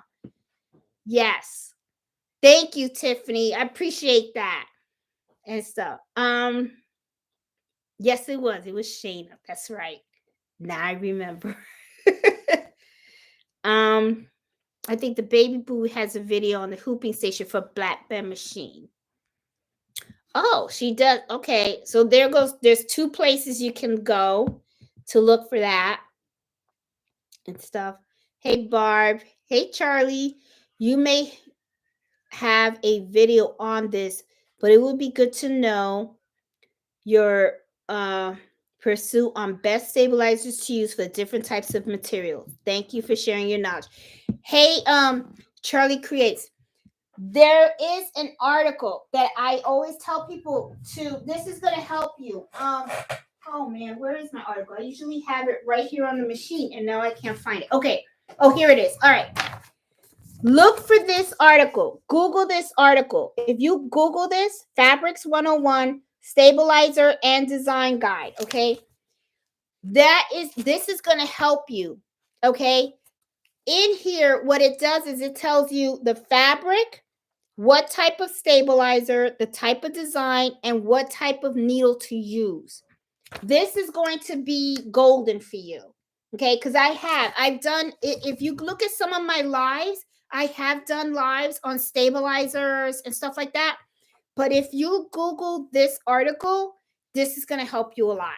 Okay, this is really going to help you, because if you're using cotton, burlap, silk, uh polyester, whatever, it tells you exactly. Just look the type of fabric that you're working with. It'll tell you exactly what stabilizer to use, and you should be good to go. Okay, that has been the best article I have found so far. And if anybody has knows of any other articles that gives good information, like I noticed on our Facebook group, some folks find different articles and stuff. Please post them, because it's all about helping each other and stuff. And I sometimes even, I don't know everything. I really don't. I'm just sharing what I know. Okay. So, and when you guys ask, that actually pushes me to learn more. So, you know, but look for that article, and that's going to help you a lot and stuff. um on your multi-needle machines, do you just use one color for bobbin thread? No. Hey Tracy, I use the black, and I also use the white. I have black and white. Okay, now I have never in like, I know sometimes with the single needle, sometimes I change the color of my bobbin thread. But the thing is, these machines use a different bobbin. Okay. The bobbin that I use for these are the magnetic ones, and I'm going to show you what they look like. These are not the same as the SC1900. Okay. These don't have the plastic. Okay. This is the magnet. Okay. So I don't know how I could go about winding my own bobbin like this. Okay. Now I have seen that they do sell these in different colors, but I've never really needed to do that. Usually I kind of use a different bobbin thread if I'm sewing, like when I'm sewing my scrunchies. I use the same color on the top than I do at the bottom, because you got to remember, when you're sewing, your top stitch is going to be the color, and then the bottom is going to be your bobbin thread. So when I'm sewing close my scrunchies and stuff, I like them to have the same color on both sides. So that's the only time that I use colored, a different color bobbin. But I do have a set of black, and I have a set of white of these bobbins and stuff. Let me see what other questions that we have. um let's see. Hi, Jeanette. Good tips. There must be something stuck under the bobbin case, but I can't see because the machine says my needle's down and it's up, and the hand wheel won't move. Oh, Kathy. Yeah, you might have to really take that in then. And so, but like I said, when you take it in, make sure you ask them what happened, okay? Because this is the other thing too, what if it happens again? You want to be able to fix that yourself and stuff. So, don't just, you know, I mean, I know Justin probably thinks I'm a pain, because every time, he's working on it, he's like, here she comes, and stuff. So I'm always like, hey, what are you doing? How are you doing? Like, what are you doing? Why are you doing that? And all that kind of stuff. Ask the questions. Ask the questions. They should be able to, and they shouldn't, I mean, it should be fine. So, but ask them, Kathy, when you take the machine in, just say, hey, can you tell me what happened? What went wrong? Was it something that I did? How did you fix it? Can you show me? Was it a part? What part did you replace? Stuff like that. Ask them, because if it does happen again, you don't want to be lugging the machine back and forward. Um, let's see. Oop, I think I scrolled up a little bit too fast and stuff. There are 93 on here. Hit the like button. Oh, Lucy, let's smash the like button. She's taking the time out to help us all out. All the colors. Thank you, Lucy. Um, thanks so much. Love my SC1900. I'm learning to sew. I'm so much crafty to create, making a quilt and embroidering on it. And this is something else that I'm gonna try too. I haven't had a chance. I ordered this. It's called free quilting set, and it's supposed to be I haven't even opened it yet, but I want to try it. It's supposed to be like these little hoops, right? That you put in because and the reason why I'm mentioning it is because Miss Ghostly, was it Ghostly? Yeah, I think yeah, she says she just got it and she's learning how to sew. This is supposed to be for quilting, So I just want to give it a shot and see how that works. If it works good, I'll keep it. And if not, then I'll be like, but I haven't tried it yet. I want to see. It's supposed to be for free motion quilting. So I want to try that and see how that works and stuff. So,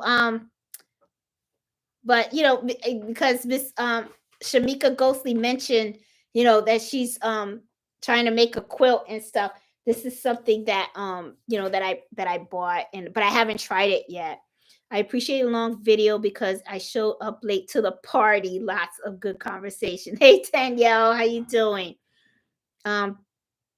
Be careful it doesn't retain its value if you want to trade it in. The only machines that you can happy to come.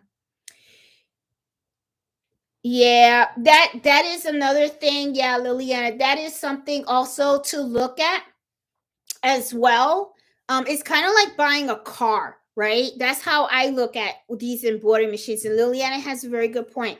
When you buy it, you're buying something, you of course you want to keep it forever, right? You really do. But let's say that you want to change to something else. You want to make sure that it's something that's going to retain its value and that is something that you're going to be able to sell and stuff like that. And my mom always used to always say something too, is like, when it comes to pricing and everything, she sometimes said, she would always say, a veces lo que es barato es por un razón, tú sabes. So in other words, if something is real cheap, it's for a reason. Okay. So, just be careful. That's what I'm saying. There is no right or wrong. There's lots of people that have bought Vacomas and are very happy with them. And I think that's great. But I want, just be very careful. Make sure you make a purchase that you're comfortable with and stuff.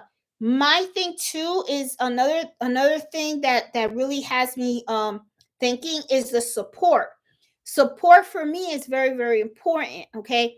That is really one of the main reasons that I stayed with the Brother machines, especially when it came to the multi-needle. Even though I know a lot of people sometimes tell me, Jeanette, you're gonna have to eventually go industrial machines, and I got that. I know the time's gonna have to come where I'm gonna have to do that, but I get the support that I need with the Brother machines. I can take these to the sewing shop, and I can get someone to come in and work on them and help and I get the right support. I'm afraid of some of these companies. In the beginning, it's kind of like when you buy. I feel like it's like when you're buying a car, right? You walk in the car dealership, and next thing you know, the guy's like all over you, right? He's like, "Oh, it's a good car, whatever," right? Because they want to make that sale. Okay, they really want to make that sale, so they'll promise you everything under the moon and the stars. Okay, it does this, it does that, you'll love it, this and whatever. And then when you buy it and you have it a while and you're starting to get to know it, and then when you start calling for the support, are they going to be there?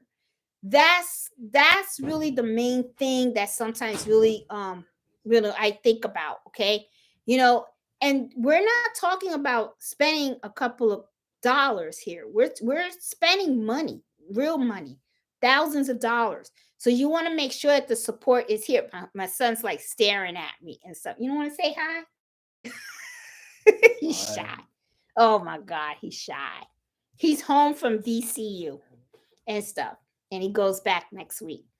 And so I'm gonna miss him and everything. But yeah, you just gotta be careful and stuff. Just do your research and stuff. And I'm gonna be honest, I've been doing a lot of research. That's why I haven't really made that plunge yet.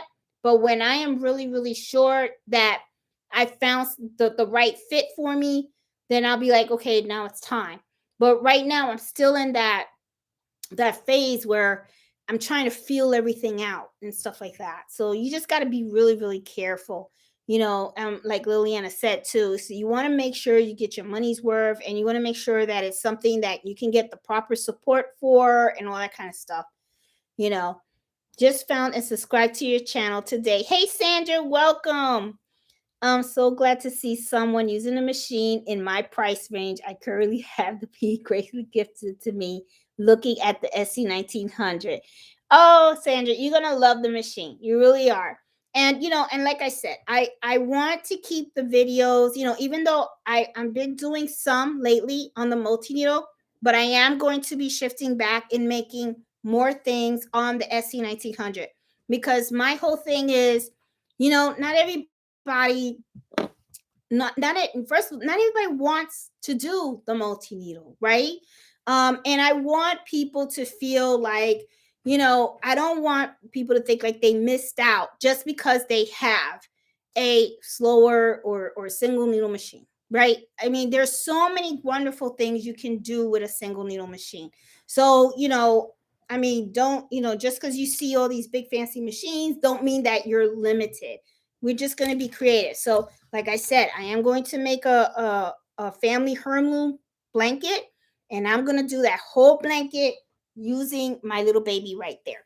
And you're going to see me how I hoop it. I'm going to put it under the machine. I'm going to embroider it, because one of the things that if you guys look at the blanket that I gave my mom, all those images that I put on her blanket, they're all in the 5x7 hoop.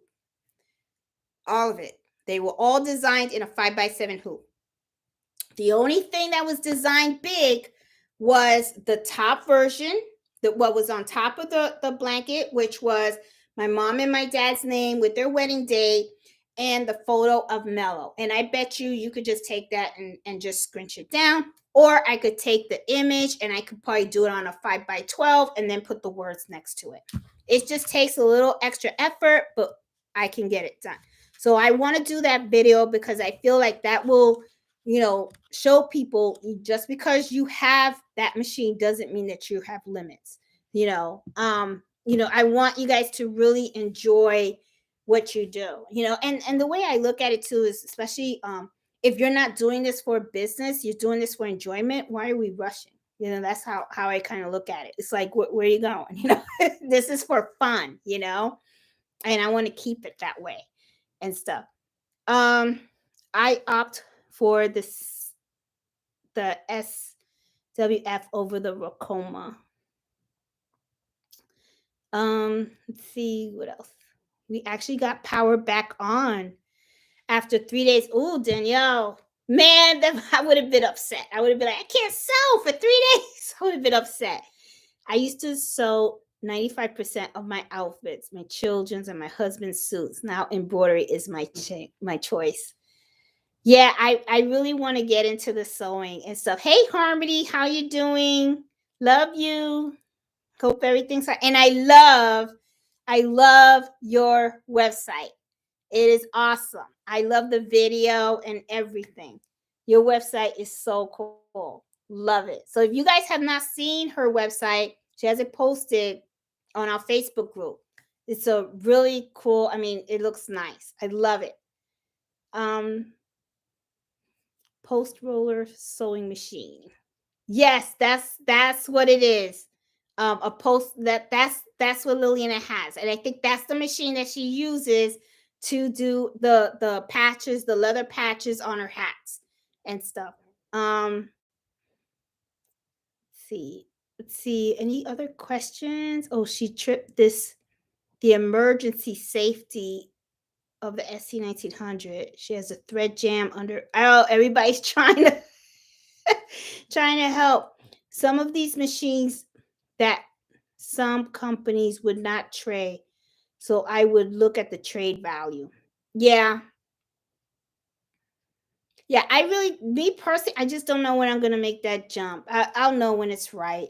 If you're comfortable with brother, then that's okay. Stay with them. You can make it work. Yeah, I can, hurry, but I do want to make that jump. I do. I want to make it, but it's just my whole thing is I need to replace. I am perfectly happy with the purchase of the 10 needle machine. Okay, that is for sure. That's a given. This baby, this puppy will never go away. I'm happy with her. Okay, the 6 needle machine is not that it's a bad machine at all. It's just that I'm at the point where I'm gonna need more functionality out of it. Okay, because like I said, when I first started, I it was such a big price jump where I was just like, oh my god. So I was like, let me start with a smaller multi needle and see how it goes. And my designs didn't require that many colors at that time. But now I'm at the point where I am using more than 6 colors in my designs. So this machine, the 6 needle machine, now has been serving mostly as my hat machine, but I'm gonna have to do something. So I just feel like when the time comes, what's gonna happen is I'll probably sell the 6 needle machine, and then with the money that I get from that, that will be the industrial machine that I buy. And I'll stay with an industrial machine and my 10 needle machine. So I think if anything, I will be replacing the 6 needle machine for sure. But I just have to decide what machine I want. But like I said, it's the JSK and the Happy are the two brands that I am really looking at. And there was the other one, the Brian, the one that I think Liliana put it on there. That one's there too. I spoke to one of the technicians. One of an old co-worker of mine, their son works for that company, the one that starts with the B. I think it's Brandon or something like that. Um, and he said he's worked for other embroidery companies. He's a technician, and he said he really likes the brand that he's working with. And I went on their website, but the thing is, you don't hear too much about them. And I'm like wondering about it. So I just got, like I said, I just got to do more and more research and see what's going to fit for me. I just haven't made that decision yet. So I don't know. And that is the one thing too, is that I tell people, when you're spending a large amount of money, um take your time. Don't rush, because that is your money. You work really, really hard. It's very hard to earn, very easy to spend. So you want to make it worth it. So that's why, like, right now at this point, they seem to serve well, so there's no reason to rush for anything. So I'm thinking, I know within the next 4 years, when I retire, that's when I'm really going to start throwing myself into this embroidery and all this stuff. I'm just learning the business and trying to get my feet wet right now.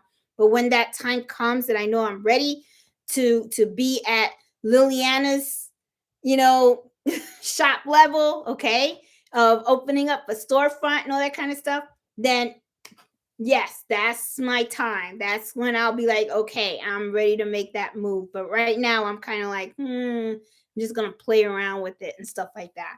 Oh my God, we're going to 2 hours. I guess I talk too much. I don't know. You guys gotta tell me when it's like, time to like cut it to that, cut it, because I value you guys' time. I don't want you guys to think I just hijacked your Friday and stuff. Even though we could hang out, sorry, but but I just want to make sure that I'm getting everyone's questions and all that kind of stuff. Um, hey, I got my SC1900 while I was cleaning the bobbin part Everything shut off and won't turn on. Any suggestions? Thank you so much. Oh, God. Oh, that's okay. That should not have happened. Well, I was cleaning the bobbin part. Everything shut off. It doesn't. Okay, so getting money. If it doesn't turn on at all, even after being shut off after a while, then that means you're definitely gonna have to take the machine in and stuff. Hey, Elena. Hey, Robin. Thank you so much for everything you do. Oh, you're very welcome. Getting money. You might have to take your machine in. I'm really sorry to say that, but um, that sucks. Damn. I'm sorry to hear that and stuff because I know I would be frustrated and stuff. Yes, Harmony, you got it. That's the brand. Bar You Dan. I heard those are very, very good machines, and that's I talked to the technician for that company, and he said that is really like the best one. The ZSK, I've been looking at that as well. And I've been looking at the Happy. And I've been looking at the Happy because of Liliana, because she has them and she's been using Happy for years. And she's got nothing but Happies. And I have to admit, it looks like a happy place. I just don't know. So I'm just like, oh man, and she's done some fabulous work with her machines. So I don't know. I mean, I really don't know. I know that it's gonna probably be one of those. Which one I don't know. I have an advanced multi-needle, no issues, and they have good support training and trade in values. Yeah, and that's the other thing. Guys, there are so many machines out there, different brands. So that's why I say this is not a purchase for you to rush. This really isn't. This is something that you got to take your time, do your research, think about what is it that you need these machines to do, and talk to people that own these machines. And that's going to be one of the steps that I'm definitely going to be taking. Is I want to talk to people. I want to visit them. I want to see the machine work. I want to see how it threads. I want to see how it does patches and all that kind of stuff. Because I want to be comfortable with my purchase, especially because I think an industrial machine, I'm probably going to be looking at maybe 17 to 18,000 or even 20. So that's a huge investment. I could have bought a Toyota Corolla or something like that. You could get a car for that kind of money. So that's why I want to make sure that whatever I do, I get it right. Oh, my battery is going really low on my laptop. Oh, I'm at 15%. So guys, I am going to have to shut it down or else this laptop is going to die on me because I don't have, hold on, let me see. Wait, hold on. I got the plug right here. I don't want to lose you guys in the middle of a discussion because then, you guys be like, what happened to her? Where did she go? And so, okay, I'm putting it in right now. All right, I got it. All right. Whew. Okay, I just noticed that. I was like, oh my goodness. Did you see that, Mello? Did you see that, Mello? Look at Mello with his red shirt. He was playing in the snow today and stuff. He loves the snow. All right. Yes, Mello, we're reading the comments. We're reading the comments, Mello. He's a happy dog. Okay, don't wait too long for this not to get too old. My goal is in 4 years. In 4 years and stuff. I could listen for hours and hours. Love our time together. Oh, thank you, Allison. Appreciate that. No, you don't talk too much besides social life for some of us. This is social life for me too. I'm gonna be honest with you guys because I don't go out much at all. So, they look great, expensive but great. Oh, Crafty Puerto Rican, can you by any chance tell me? I mean, did they mention at all how much those machines were when you saw them at the expo? Because it looked like Juanita said that she saw them at the expo. Um, Great live tonight, Robin. I could listen to you for hours. Have a great weekend. Hey, Robin. One of my favorite lives. So we're just chatting while working. Already. Yeah, I wonder how much they are, because those machines, I that the technician really liked them, and he said he worked for other, but he didn't tell me what other companies he worked for, right? So he just said that he saw, that those, he really likes it. He said he's the stitch quality, right? So I was kind of like, oh, okay. But I know that whatever it is going to be that I end up with is going to be, I'll probably end up with one, and then I want that to be the brand that I stick with, because I envision having it something similar like Liliana. Like Liliana, she likes her happy. So all, when you look at her shop, it's all happy machines, right? So whatever brand I select to be like my industrial machine, that's the line that I want, because I don't want to be like, okay, I have to do, this machine works this way, this machine works that way, this machine works the other way. I want to keep life simple, right? And I will be honest, that's another thing why I ended up getting the other 10 needle with the brother, right? To keep it simple, right? But at the same time too, I kind of liked supporting the sewing shop, because I like to support small businesses and everything, because I'm a small business, right? So you want to help each other out and stuff like that. So I kind of like that. I'm late. We'll watch later. Been watching your videos all week. Hey, Marcel. Thanks for all you do. The person whose SC9 won't turn on to take it in if it don't come on after the power cycle. Oh, they ran above 20 grand. Wow, they look good though. Oh, 20 grand. See, I kind of figured that. That's okay. All right. Well, let me see. I got 4 years to retire. So if I really hustle, maybe I could save the 40 grand.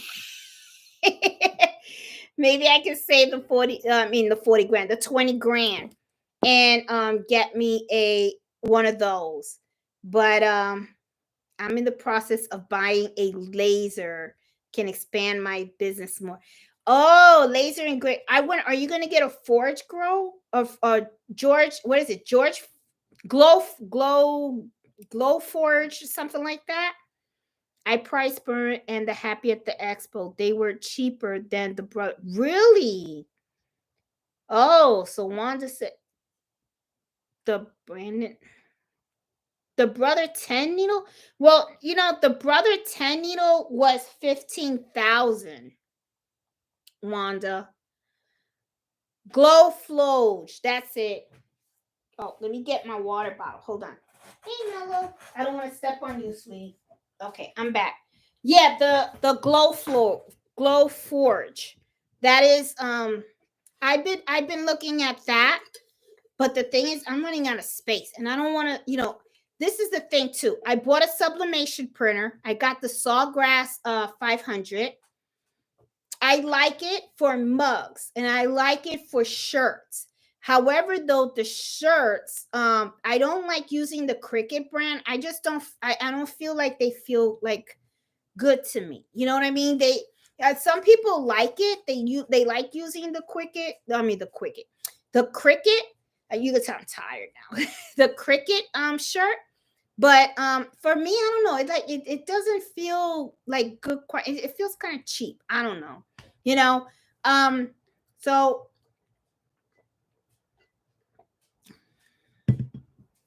but is it in the budget?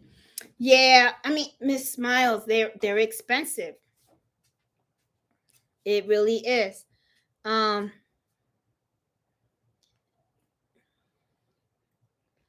it's a course. Yeah, and see, okay, the sublimation printer. I bought the Sawgrass 500. I do like it. I do a lot of mugs on it. I do a lot of the shirts, but I don't like the Cricut brand.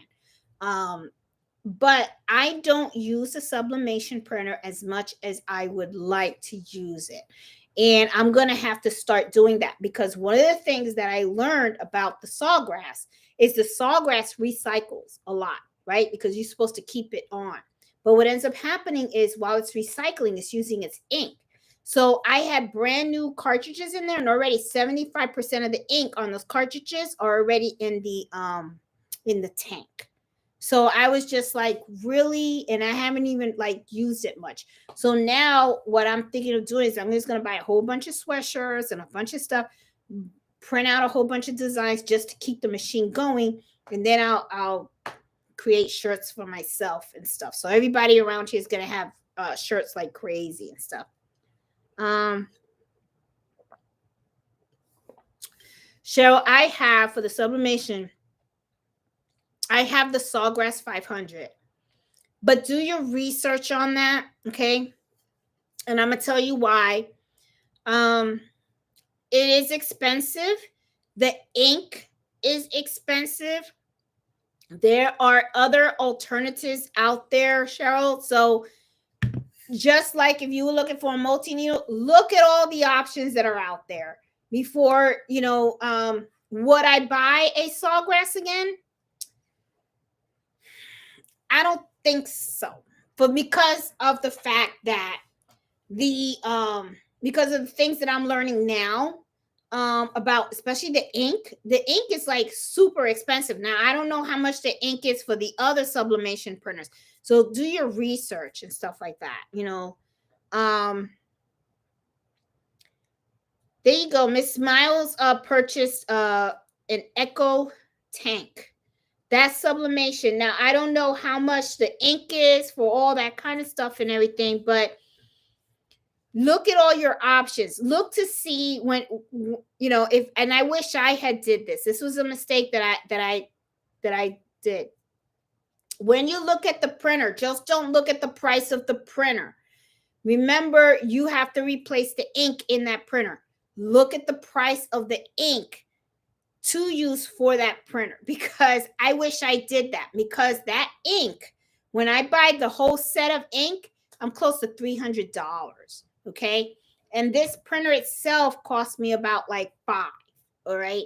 So, it's like, it's an expensive printer with expensive ink, so it's kind of like, I kind of, in a way, regret doing the sublimation. If I had to do it all over again, I like doing the mugs. But the thing is, too, this is the thing. How many mugs can mugs can you make for people, right? After a while, people are going to look at you and say, okay, enough with the mugs already. I only need one for a cup of coffee. And now I got like 10 mugs. So there's only so much you can make, right? So, I mean, I don't know. Sublimation is really, I love embroidery. I love sewing. That's more my thing than the sublimation. I'm going to be honest.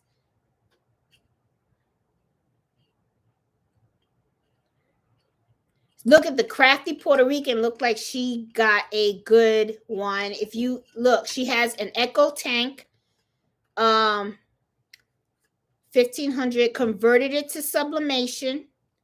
And she uses Cosmo ink, costs $40, and it prints up to 13 by 19. Cheryl, I would talk to the crafty Puerto Rican. And Miss Miles is using Cosmo ink too. And look how cheap it is. Sawgrass, it's expensive. It's expensive. So if I had to do it all over again, honestly, I would not get what I got, And I bought it with a coupon, I had little rewards and stuff, so I got it a little cheaper. So I honestly, you see a lot of videos on the Sawgrass and everything, and I'm not saying it's a bad printer, but I'm just saying it's a little on the pricey side. And if I did not do my research like I should have when I got that printer, that's the only thing. Yes, I have when it happened to me. The ink is so expensive. It is, yep, Miss Thompson, totally agree. You and your coupon. Girl, let me tell you, I don't mess around when it comes to my money. No, I can tell you, especially when I had Carlito, I was a single mom. All my friends will tell you. I used to have a loose leaf notebook, and the Sunday paper would come in, and I would be cutting those coupons. And I knew what supermarket had triple coupon day, double coupon day, and there was nothing that went in my shopping cart that was not on sale and didn't have a coupon. That's how I shopped. I was like, especially when it was just me and my son. Oh, no. You got to fight me for my dollar.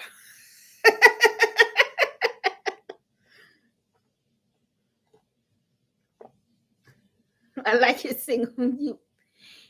You get me. I'm telling you. My son could tell you some stories. I used to buy his shoes big, so that way he would grow into them. I would buy his clothes big too, so he could grow into them. He could tell you. I mean, it's funny because sometimes Carlito is like, and then we used to have Comcast, right? This was funny. When I met Fred, it was hilarious. We used to do Friday movie nights, right? And it was just me and Carlito. And I used to live in a townhouse, and I fixed the basement, and I used to blow up an air mattress, and we would get out blankets and stuff. And Comcast used to have free movies, right? So we would scroll down, and I remember once Carlito had the remote, and he accidentally bought a movie. It was only like $2.99, something like that. But I got a fit. I said $2.99 for a movie. And oh my God. And that poor little boy, he was like, oh, so I was like, we're going to sit there. We're going to watch that movie 5 times because we're getting our $2.99's worth. So when I started dating Fred, and Fred had the remote, my son said, you better be careful with that remote, because if you pay for a movie, mom's going to get mad. So, so Fred was like, what? He's like, we can't pay for no movie. So, oh yeah, I mean, shoot, my son can tell you some stuff. I saw the ink, and it was very costly. It stopped working, and I got an Epson. I love it. I still don't buy those. I don't buy.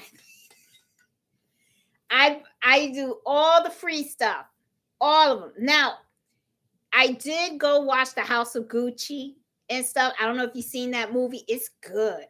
Love Lady Gaga. She did a good job. Let me tell you, that girl is very, very talented. Love her.